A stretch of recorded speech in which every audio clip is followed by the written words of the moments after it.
อันนี้สิ่งที่เรามองไม่เห็นปฏิซ้อนปฏิภพซ้อนภพมันเยอะมันอะไรเลือกขึ้นวอกเกอร์ทุกปีFMทีวีซิลิโฟนแล้วปฏิซ้อนปฏิกันนี่มันกายธาตุวิญญาณธาตุก็ละเอียดลงจิตธาตุมันจะมี power สูงละเอียดสามารถไม่ต้องกดรหัสไม่ต้องใช้ดาวบอมไม่ต้องใช้ Wi-Fi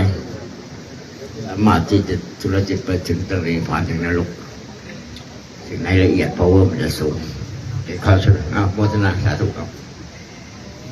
บางอย่างก็ควรเปิดเผยไม่เปิดเผยบางทีก็คิดไม่ถึงสิ่งที่มันซ้อนกันอยู่ละเอียดแล้วละเอียดอีก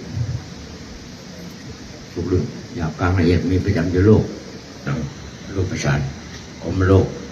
แก่กำลังสารอยู่โลกแค่ผลคุณธรรมใบภูมิก็ผลของกรรมโลกมนุษย์เรามันมีครูหลักๆอย่างกลางละเอียดถ้าไม่มืดก็ไม่รู้จะสว่างไม่มีผิดก็รู้จะถูกผิดเป็นครูไปจนถึงไม่มีบาปก็ไม่มีบุญมีช่วยเรื่องดีสุขทุกข์ปรับไปที่นี่ถ้าจิตเป็นทุกข์เมื่อไหร่ความกลัวชิมแทงเมื่อไหร่สิ่งที่สว่างในโลกวันนี้มีไม่ใช่เหรอปากก็หายแล้ว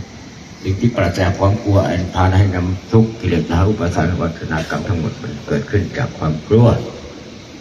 ความกลัวทำลายกันทั้งโลกเอาชีวิตเป็นทานรับใช้ทรัพย์สินมันไม่ใช่ธรรมชาติ